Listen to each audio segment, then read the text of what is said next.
Hey guys, it's Chris Stock with InsideTheU.com. Got a spotlight video for you guys here. Looking at the quarterback situation this spring, as everybody wants to know who's going to be the next starting quarterback at the University of Miami, with Brad Kaya moving on to the NFL. Malik Rosier, he's the guy that started the spring as the number one guy. Certainly it's going to be a battle all spring. You can't say that he's definitely got it locked up by any means. And Mark Richt has said that he wants to take a look at N'Kosi Perry. He doesn't get there until the summer. But with Malik, what's interesting about Malik is he's been the backup the last 2 seasons under Kaya. Since he's been there, he's a junior this year. He has the most experience of the guys that he's battling with for the starting job.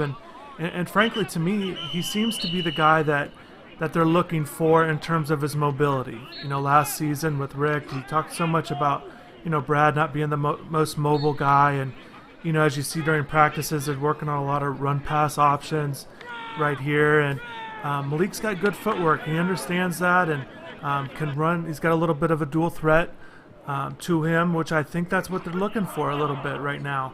I actually drove up to see Malik in high school. He's from Mobile, Alabama. I drove up to see him when he was in high school and saw him play. And he's a guy that, he threw for almost 2,000 yards in high school and ran for 1,300 yards. So he's got that dual threat thing in him. He started once at Miami 2 years ago. He got that spot start at Duke and completed 20 of 29 passes for 272 yards, 2 touchdowns. They got the win, had an interception.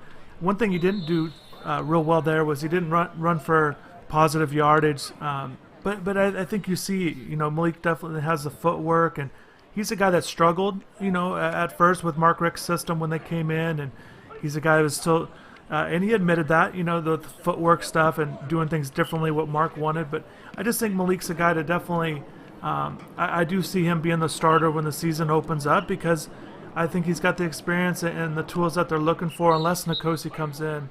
But I really think it's Malik's job to lose, and we'll certainly see how it goes. I'm definitely curious on your thoughts, and keep checking out InsideTheU.com for updates throughout the spring. But Malik Rosier is definitely a guy that I think could be Miami's next starting quarterback.